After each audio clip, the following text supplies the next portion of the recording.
성경을 읽어가다 보면 믿음이라는 것이, 또 신앙의 걸음이라는 것이, 저는 이 단어만큼 모든 것을 다 표현해 주는 말은 없지 않나 생각합니다. 그게 뭔 줄 아세요? 모순입니다. 모순. 성경을 읽으면 온통 모순 덩어리입니다. 성경을 한번 천천히 읽어보세요. 모순이에요. 믿음의 모순, 삶의 모순. 이게 우리를 너무 괴롭힙니다. 그러니 어땠으면 좋겠느냐? 모순이 없었으면 좋겠어요. 성경을 읽을 때 그냥 내가 너무 잘 이해가 됐으면 좋겠습니다. 모순 없는 하나님의 역사. 저는 이게 너무나 그립습니다. 이것이 말씀 앞에서 늘 고민하고 번민하는 저의 모습이죠. 보십시오. 어제 살핀 히스기야의 바닥 기도를 통해서 15년의 생명이 연장됩니다. 해시계가 10도 물러납니다. 이런 일이 저와 여러분의 삶에 실제적으로 일어났다면 이 일이 소문나지 않을 수 있겠습니까? 그렇지 않겠어요. 죽을 병에 걸렸는데 15년이 치료되는 것을 넘어 15년이 연장됐습니다.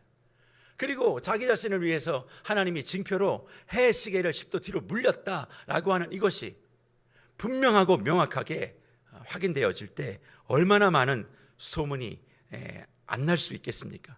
그러니까 히스기야는 하나님의 인도하심에 대하여 이사야 38장 9절 이하에 보면 말로 다 할 수 없는 영광과 찬송과 하나님을 향한 기쁨과 감사를 막 쏟아놓고 있습니다. 그러니까 그런 고백을 듣자 이사야 39장 1절에 뭐라고 얘기합니까? 그때에 발라단의 아들 바벨론 왕 브로닥 발라단이 히스기야가 병들었다가 나았다 함을 듣고 히스기야에게 글과 예물을 보냈다, 그렇게 말씀하고 있습니다. 아마 이 바벨론의 왕이었던 블로닥 발라단도 아픈 곳이 있었나 보죠. 자기도 질병이 있었나 보죠. 자기의 신들과 자기의 의술을 가지고는 해결되지 않는데 옆나라 유다에 히스기야가 병도 고쳤고 생명도 15년 연장됐답니다. 그리고 해시계에 그 각이 10도 뒤로 물렀답니다. 그러면 저라면 시켜보지 않았겠어요? 학자들 불렀다가 조사해봐라. 그러면 확인해 봤겠죠. 이게 진짜인지 아닌지 확인해 봐서 진짜였으니까 그 당시 바벨론 제국의 왕이었던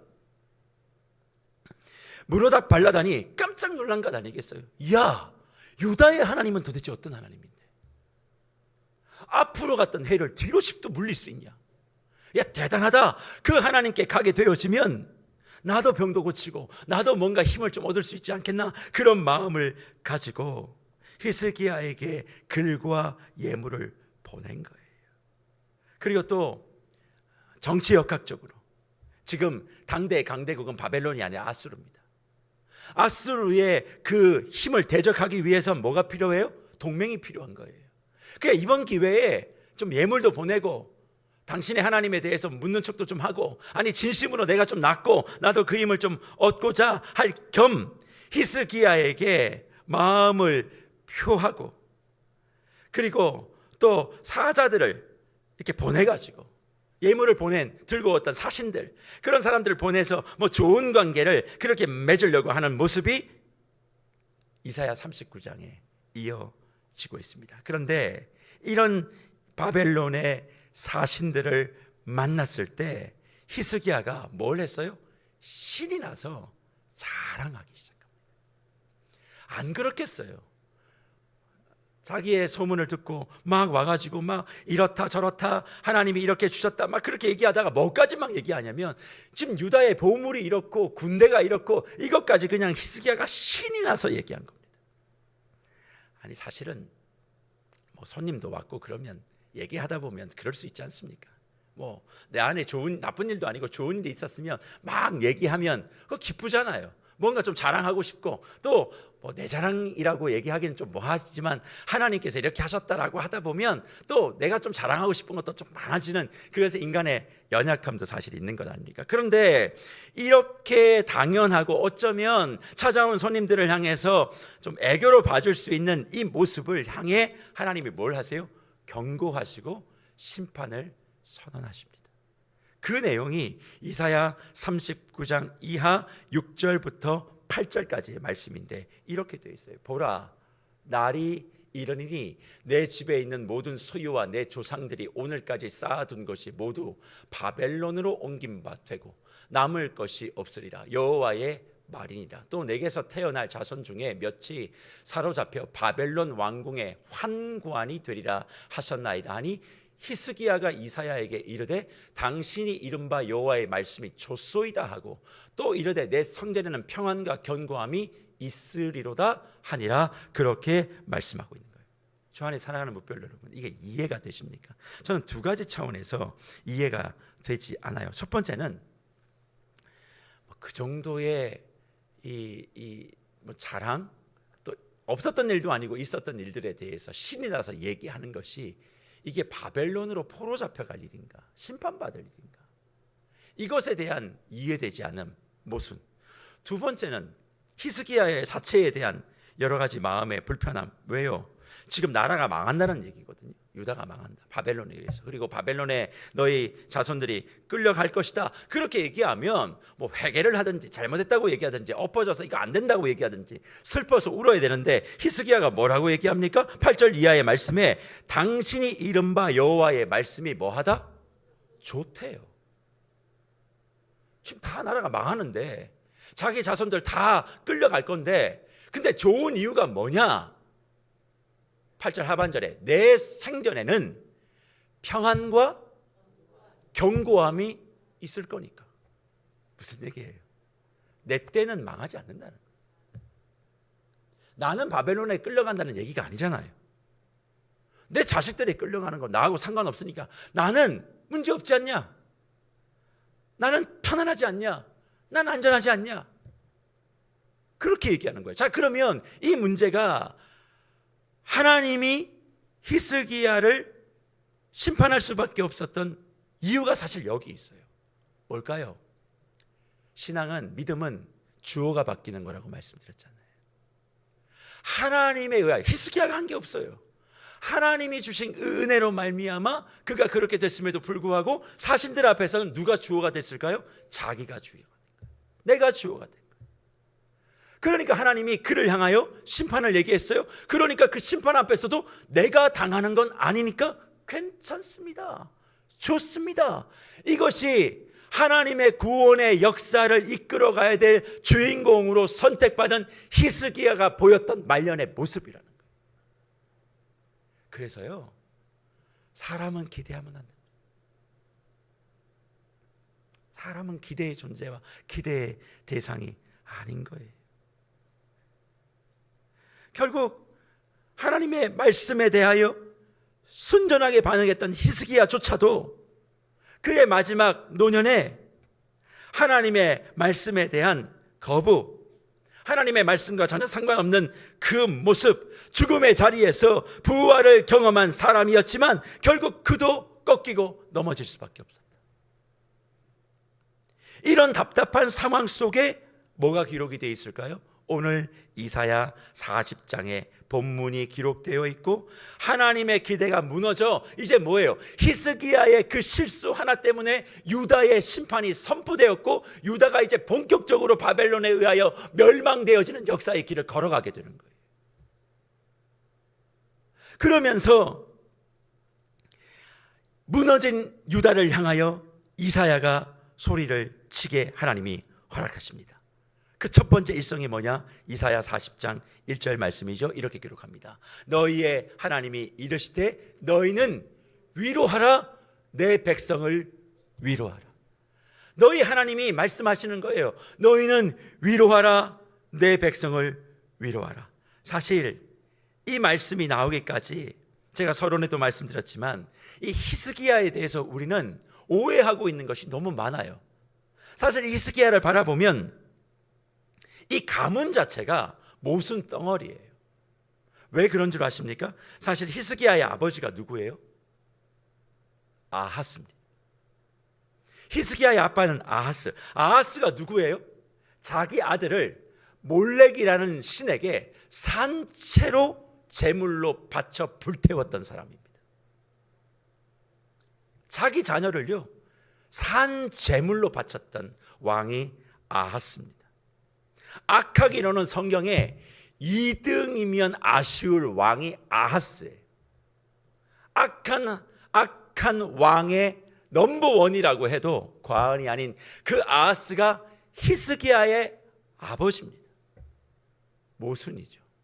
악한 아버지 밑에 그래도 선한 아들이 태어납니다. 근데 그 히스기야의 아들은 또 누굽니까? 누굴까요? 므낫세입니다. 이 므낫세는 어떤 사람이냐? 아버지 히스기야를 닮지 않고 할아버지 아하스를 닮아서 나라를 풍지박산낸 왕입니다. 모순이죠. 아하스의 신앙적, 인격적 유전자가 히스기야로 전달되지 않습니다. 히스기야의 선하고 좋았던 신앙과 역사와 가치의 유전자가 므낫세에게 전수되지 않아요. 우리는 늘 무언가가 전승되고 그렇게 이어질 거라고 생각하지만 아하스의 불신앙의 유전자가 히스기야에게 가지 않고 히스기야의 믿음의 유전자가 므낫세에게 가지 않는다는 겁니다. 이게 우리의 히스기야의 문제뿐만 아니라 우리를 둘러싸고 있는 가문 속에 나타나는 모순이에요. 무슨 말이에요? 신앙의 몇 대라고 해도 그 신앙이 다 물려지는 것 아닙니다. 대물림 될수록 믿음과 헌신이 더 강해지는 게 아니라 오히려 더 약화돼요. 믿음의 하대로 내려갈수록 하나님의 반대하고 교회의 반기를 들고 있는 신앙이들이 교회 곳곳에 있습니다. 없다라고 말할 수 없어요. 그런 사례들이 얼마나 많은지 몰라요. 반대로 그런 가문과 전혀 다르게 혼자 신앙생활을 했는데 더 헌신하고 충성하고 자손들이 더 믿음의 일꾼이 되고 있는 일들을 우리는 얼마나 많이 목격하는지 모릅니다.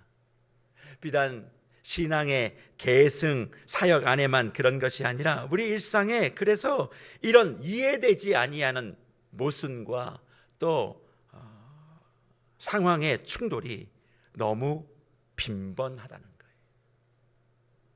그럼 이런 모순을 통해서 성경이 무엇을 말하고 싶은 것일까요?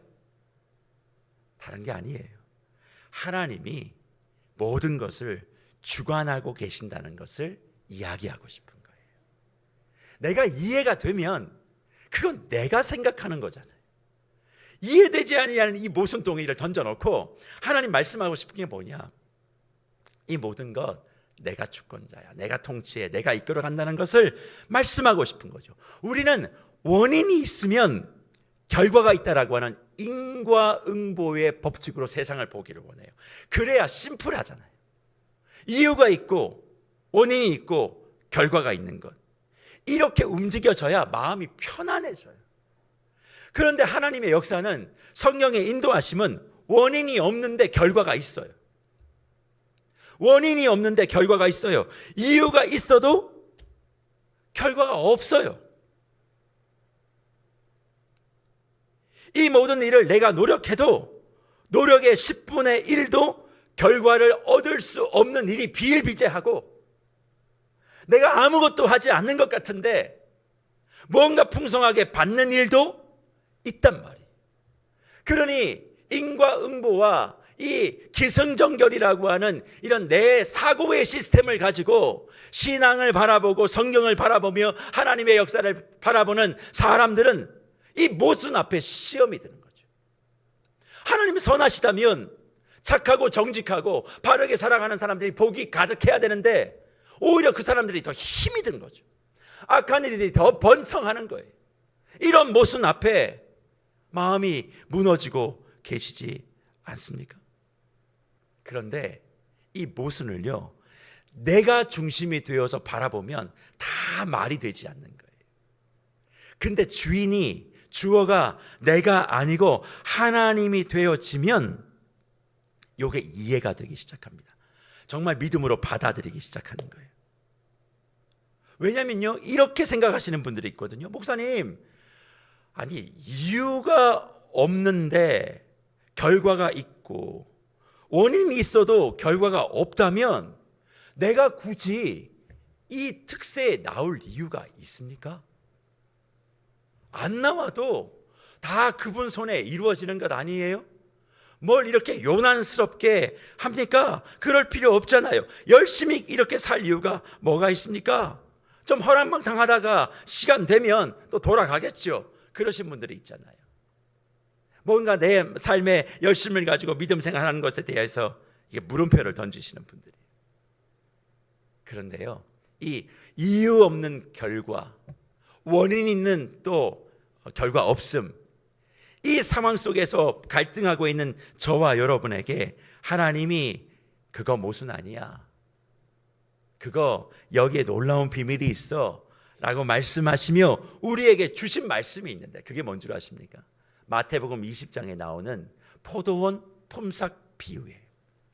그 포도원 품삯의 비유를 여러분 기억하십니까? 마태복음 20장 2절에 가보면 하루에 한 데나리온을 약속합니다.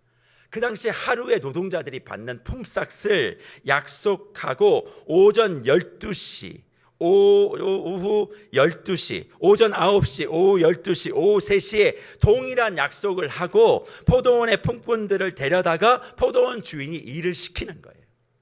9시도 12시도 3시도 한 데나리온이었습니다. 근데 문제는 뭐에서 발생하는 거예요? 오후 5시에 이제 한 사람이 오게 되어져요. 근데 그 사람도 똑같은 한 데나리온을 약속받고 오니까 이제 하루의 품삯을 정돈하는 그 자리에서 9시에 일했던 사람, 12시에 일했던 사람, 3시에 일했던 사람이 주인에게 뭐 할까요? 불평하기 시작합니다. 불평의 핵심이 뭐예요? 불공평하다는 거예요. 불공평하다. 아니 나는 9시부터 일을 해서 8시간 근무를 했는데 왜 한 데나리온이고 저기 와서 지금 1시간 일하고 있는 저 사람 왜 나와 똑같이 맡고 있느냐? 맞지요? 먼저 일한 사람의 입장에서는 모순이고 불공평이고 불공정이에요. 그렇지 않습니까? 우리가 상식적으로 생각해 봤을 땐 그렇지 않냐는 거예요. 이럴 거면 내가 먼저 와서 왜 고생을 했느냐? 나도 5시에 오는 것이 훨씬 나았다, 그렇게 얘기하는 것 아니겠습니까? 그런데 주 안에 사랑하는 무별 여러분, 이렇게 불평하고 불공평을 이야기하시는 분들은 내가 불공평하게 대가를 받았다라고 얘기하는, 내가 한 일에 대하여 받아야 될 응당한 대가가 불공평하다라고 생각하는 것만 생각하지만 한 가지를 놓치고 있어요. 그게 뭘까요? 9시부터 일함으로 내가 받은 불공평한 축복에 대해서는 잊어버리고 있는 거예요. 이게 무슨 말인지 이해가 되세요? 불공평한 결과에 대해서는 지금 이야기할 뿐이지 내가 9시부터 일하면서 받았던 불공평한 축복은 제외하고 있다는 겁니다. 이게 뭐냐? 9시부터 일한 사람의 관점이 아니라 오후 5시부터 일한 사람의 입장에서 한번 생각해 보자고. 그 사람의 입장에서 이 말이 어떻게 들릴까요? 9시에 일한 사람의 반대로 5시에 부름받은 사람은 하루 종일 뭐 했을까요? 불안했어요. 일을 해야 가족의 빵을 사갈 수 있는 것 아닙니까? 아무도 불러주지 않는 거예요. 내 옆에 있는 사람이 9시에 갑니다, 12시에 갑니다, 3시에 갑니다. 근데 자기는 부르는 사람이 없어요. 그러면 어떤 일이 벌어질까요? 나만을 기다리고 있는 가족들 오늘도 굶어야 되는구나. 오늘 밤 어떻게 넘길까? 오늘 넘기지 못하면 우리 가족들 죽을 수도 있는데. 이런 마음에 있는 두려움의 공포, 이것으로부터 9시에 일한 사람, 12시에 일한 사람, 3시에 일한 사람은 뭐한 사람이에요? 자유해진 사람 아닙니까? 그러니까 불공평하게 먼저 받은 축복에 대해서는 잊어버리고 있는 거예요. 바로 이 부분이에요. 우리의 인생이 모순 가득하지만 그 속에서 하나님의 말씀대로 살아가고 나의 계획이 다 틀어지고 무너지고 깨지고 번번이 쓰러져도 하나님의 믿음 안에서 살아가는 사람들은 불공평한 축복을 이미 받은 사람이라는 걸 우리가 잊어버려서는 안 된다는 거예요. 지금 내가 하고 있는 그 일들이 당장 안 되는 것 때문에, 내가 열심히 했는데 결과가 안 나오는 것 때문에 우리는 하나님 앞에 불공평하다고 이야기합니다. 아니요, 여러분은 불공평한 인생을 사는 사람들이 아니라 불공평한 축복과 은혜를 먼저 받은 사람인 것을 기억하셔야 된다는 거예요. 남들보다 더 하나님을 만났습니다. 하나님의 은혜가 뭔 줄 알았습니다. 내가 한 것이 없어도 하나님이 가장 좋은 것으로 나를 인도해 주시고 나를 평안 가운데 보호해 주신다라고 하는 그 선하심을 먼저 맛본 사람이에요. 여러분이 하신 게 뭐가 있습니까? 내가 한 게 뭐가 있습니까? 나의 구원에 나의 행위가 단 하나라도 들어갔나요? 그럼에도 불구하고 우리를 구원하시고 살리시고 사랑하시는 그 불공평한 사랑과 은혜와 축복을 받은 사람이 저와 여러분이에요. 저와 여러분의 삶에 모순이 그래서 가능한 겁니다. 여러분이 구원받은 그 사랑과 그 은혜는 이해할 수 없는 것을 당연하게 받아들이면서 왜 우리의 삶에 이해되지 않은 그 일들은 내가 이해하지 않으면 하지 않겠습니까? 주님 앞에 따지시는 겁니까? 그렇잖아요. 저와 여러분이 받은 사랑과 은혜는 이해되지 않는 거예요. 세상 사람들의 관점으로 바라보면 우리는 불공평한 은혜와 사랑을, 축복을 먼저 받은 사람들입니다. 그런데 그 불공평에 대해서는 아무도 이야기하지 않아요. 뭐에 대한 불공평? 내가 한 것에 대한 불공평. 하나님이 주인이 되어진 불공평이 아니라 내가 주인이 되어진 불공평의 축복과 은혜와 사랑을 얘기하니까 이 세상이 모두가 다 모순 덩어리. 하나님은 내 편이 아니다. 하나님은 공평하지 않으시다. 그렇게 얘기하며 내 일이 하나 되지 아니하면 그렇게 어려워하고 힘들어하고 불안해하는 것 아닙니까? 그러니 주 안에 사랑하는 묵별 여러분, 우리가 예수 안에 있으면 우리의 삶의 결과 없음도 문제가 되지 않으심을 믿으시기를 축복합니다. 세상의 모든 사람들은 한번 삐끗하고 넘어지면 돌아올 수 없기 때문에 온갖 수단을 다 쓰고 스스로를 속이고 서로를 기만하며 하루하루 살아갑니다. 그런데 그 이면에는 뭐가 있을까요? 삶에 대한 불안과 두려움이 있는 거예요. 삶에 대한 불안과 두려움. 인간이 짓고 만든 것 중에 영원한 게 있습니까? 아니에요. 우리 예배당 건물 이제 30년 40년 다 돼가니까 이거 다 낡고 지금 다 무너지고 있지 않습니까? 인간의 손이 닿는 곳은 다 그런 거예요. 그럴 수밖에 없어요. 그러니까 불안하고 두려운 거예요. 그런데 그런 사람이 예수를 믿죠. 예수를 먼저 알게 되죠. 그러니까 그런 것이 이제 헛것으로 보이는 거죠. 이 세상이 불공평하다라고 짜증내고 화내고 분노하는 것이 아니라 내가 불공평한 축복을 먼저 받은 사람이구나. 그걸 깨닫게 되어지니까 지금 눈앞에 펼쳐지는 그것에 내가 욱하지 않는 거예요.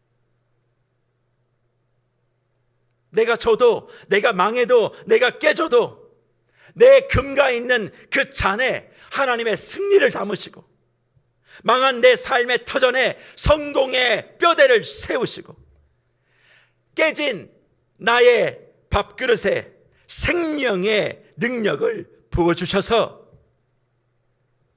내가 마시고 내가 살아가는 인생이 아니라 이제는 누가 마시게 하고 누가 먹게 하고 누가 치유되게 하여 불공평한 축복, 불공평한 모순, 그 속에서 먼저 자유되고 먼저 평안하고 남들이 보지 못하는 것을 볼 수 있는 영안을 가지고 있는 불완전한 나이지만 그 사람을 통해 또 누군가를 살리시는 이 모순적 역사를 이루어 가시는 분이 누구예요? 나의 창조주 하나님. 그 하나님을 믿고 살아가니까 마음이 뭐한 거예요? 두렵지 않는 거예요. 내일이 겁나지 않는 거예요. 내 삶이 걱정스럽지 않는 거예요. 누군가의 것을 뺏을 필요도 없고 그저 내게 주신 오늘 하루를 사랑하는 거죠. 걱정 없는 일이 없을 수는 없으나 걱정 많은 그 일을 걱정 없는 것으로 내가 만들어버려서 살아가는 거예요. 세상 다 바라보면 불공평해요. 그러나 그 불공평 앞에 내가 분노한 것이 아니라 내가 이미 불공평한 사랑을 받았음을 인지하고 그것에 대해서 넉넉한 마음을 갖게 되어지니까 매일매일의 삶에 더 충실히 열심을 다해 누구보다 살아갈 수 있게 된다는 거예요. 보장해 주시고 두려움 없이 막아주시니까 걱정 없이 성실하게 주님을 위해서, 가족을 위해서, 교회를 위해서 살아가는 거예요. 그러니 지금 이사야를 통해서 하나님이 말씀하시는 그 음성이 뭐였습니까? 이사야 40장 1절이죠. 너희는 위로하라, 내 백성을 위로하라.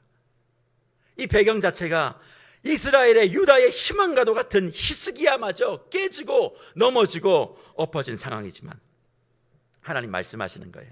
그런다고 내가 실패한 건 아니다.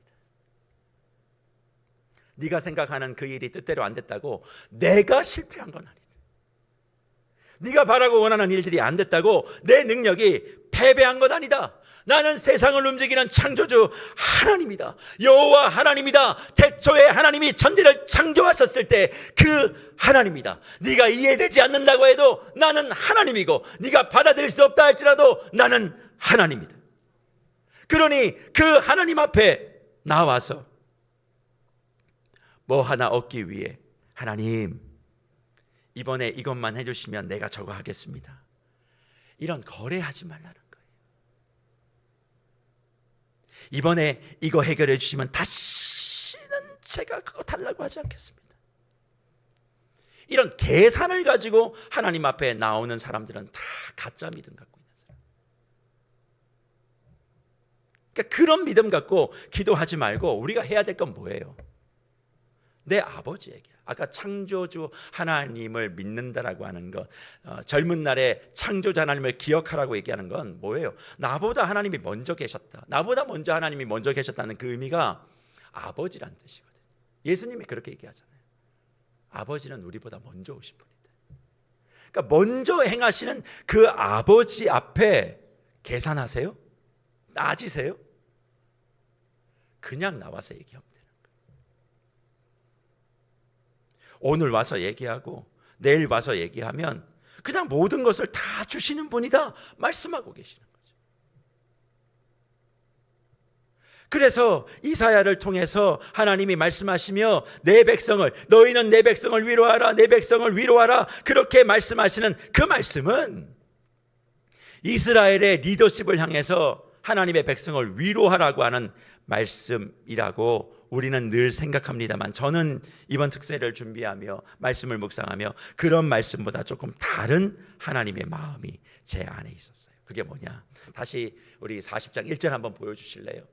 너희는 위로하라, 내 백성을 위로할 때 너희가 이스라엘의 어떤 종교 지도자라든지 리더십들을 향한 그런 말이 아니라 저 너희는 실패요. 너의 실패, 너의 절망, 너의 한숨, 너의 비극, 그거를 지칭하고 내 백성은 말 그대로 유다 사람들. 그러니까 저 말을 우리말로 쉽게 번역하면 이런 거죠. 너의 실패들아, 내 백성을 위로하라. 너의 눈물들아, 내 백성을 위로하라. 너의 절망들아, 너의 무력들아, 너의 고통들아, 내 백성을 위로하라. 그렇게 말씀한 거죠. 무슨 얘기예요? 우리 삶 가운데 실패가 있고 어려움이 있고 고통이 있는 그 모든 것들, 이 세상이 끝났다라고 생각하는 모든 것들이 나의 백성에게 소리치지 말라는 거예요. 너 인생 끝났다라고 말하지 말라는 거예요. 너 이거 안 됐으니까 너 인생에 이제 기회가 없다, 그런 말 하지 말라는 거예요. 나의 백성을 향해서 외쳐주라는 거예요. 실패들이 일어나서 하나님이 실패한 게 아니야. 너의 인생이 끝난 것이 아니야. 너의 인생이 모순으로 마무리되는 게 아니야. 너의 인생이 이것으로 다 정리되는 게 아니야. 그렇게 소리치지 말라는 거예요. 하나님께서 원하시는 바, 바라시는 바는 그런 것들이 이스라엘 백성들과 하나님의 백성들을 어렵게 만들지 않는다, 그 말씀을 해주시는 거니까. 무슨 얘기예요? 고통들아, 슬픔들아, 내 백성 앞에 다 머리를 숙여라. 그걸 지금 말씀해 주신다는 거예요. 그래서 이사야 40장 3절과 5절에 뭐라고 얘기합니까? 이렇게 얘기하잖아요. 내 백성을 위로하라고 얘기해 놓고 3절 이하 뭐라고 얘기합니까? 외치는 자의 소리여 이르되 너희는 광야에서 여호와의 길을 예비하라. 사막에서 우리 하나님의 대로를 평탄하게 하라. 골짜기마다 도두어지며 산마다 언덕마다 낮아지며 고르지 아니하는 곳이 평탄하게 되며 험한 곳이 평지가 될 것이요. 여호와의 영광이 나타나고 모든 육체가 그것을 함께 보리라. 이는 여호와의 입이 말씀하셨느니라 기록합니다. 주 안에 사랑하는 목별 여러분, 지금 하나의 소리가 들리셔야 돼요. 어떤 소리요? 하나님이 여러분의 실패, 여러분의 고난, 여러분의 눈물, 여러분의 삶 속에 있는 좌절을 향하여 외치는 소리를 들으셔야만 합니다. 그게 뭘까요? 너희는 위로하라. 내 백성을 위로하라. 너의 실패, 너의 고통, 너의 눈물, 너의 좌절들아 잠잠하라.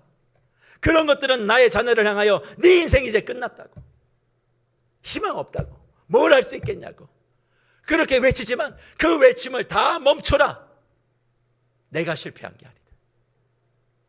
내가 패배한 게 아니다.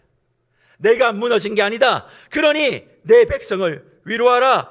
외치는 자의 소리여 광야에서 사막에서 우리 하나님의 대로를 평탄케 하고 골짜기마다 도두어지고 여호와의 영광이 모든 육체가 다 보고 일어나게 해 주신다라고 하는 이 말씀.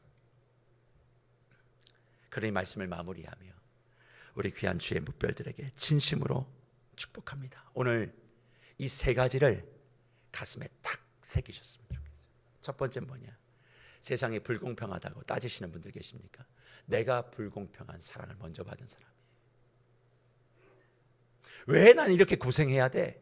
5시 저 사람 참 좋겠다. 아니요.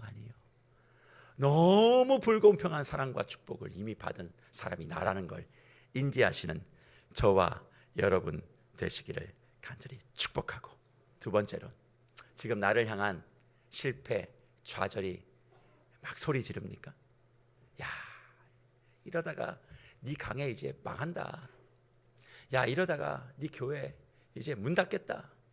이런 실패, 나의 실패, 우리의 실패. 그럴 때 주님이 말씀하시는 거예요. 뭐라고요? 내가 패배하지 않았어. 내가 실패하지 않았어. 두려워하지 마. 염려하지 마. 라고 말씀하시는 그 하나님의 은혜와 능력을 다시 한번 붙잡으시는 저와 여러분 되시기를 간절히 축원합니다. 그리고 세 번째로, 나의 실패를 통해 하나님은 더 좋은 일들을 이루어 가실 거라는 그 기대의 믿음을 놓지 않으셨으면 좋겠어요. 하나님이 우리를 금도자기로 만드시고 싶은 마음이 하나 없습니다. 우리는요 다 깨져 있는 그릇이에요. 근데 깨진 그릇을 이렇게 아까워서 어른들이 예전에 이렇게 막 접착제로 붙이잖아요. 근데 우리 하나님이 깨진 우리의 인생을 접착제로 붙여 가시는데 그 접착제가 뭔 줄 아세요? 금이에요. 금. 그래서 깨져 있는데 금으로 이렇게 딱 붙이면 뭐가 되는 줄 아세요? 작품이 되는 거예요. 오늘 포털이나 이런 거 가셔서 한번 찾아보세요. 뭐 기회가 되면 우리 방송실에서 그런 그릇을 찾아주실지는 모르겠습니다만, 깨진 그릇에 금을 녹여가지고 붙여가지고 만든 그릇이 있습니다. 굉장히 비싸게 팝니다. 깨져서 버린 것들 속에 금을 녹여서 다 붙여갖고 만드는 금그릇. 하나님이 실수와 실패의 금이가 있는 저와 여러분의 인생을 하나님의 능력으로 붙여서 더 멋진 작품으로 내어놓아 주신다라고 하는 이 사실을 붙잡으면 좀 깨져도 괜찮아요. 톱니가 좀 나가도 괜찮아요. 하나님의 손에 다시 내가 명작이 될 것을 기억하고 주님 안에 더욱더 힘을 내어 승리하시는 저와 여러분 되시기를 간절히 축복합니다. 세상 사람들이 보물섬으로 가는 지도를 다 들고 있고 이 지도가 저 보물섬에 가는 지도라고 뭐 그걸 얻기 위해서 막 경쟁하고 있지만 그 보물섬 지도가 내 인생을 보물 인생으로 만들어 주진 않습니다. 지도 들고 있다고 그 보물이 내 보물 됩니까? 그러니까 남들이 갖고 있는 특별한 보물 지도가 내게 없다고 주저앉지 말아요. 그 지도가 없어도 내 인생의 생명의 지도 대신 예수 그리스도를 따라가면 거기에 반드시 세상이 알지 못하는 놀라운 보물을 우리가 소유하고 주님 안에서 멋지게 살아가는 복을 누리게 될 것입니다. 오늘 나의 실패를 향하여 천눈같이 소리치며 너희는 내 백성을 위로하라 말씀하시는 이 말씀의 의미를 기억하시고 더욱더 하나님의 능력 가운데 붙들림 바 되시는 저와 여러분이 되시기를 간절히 축복합니다.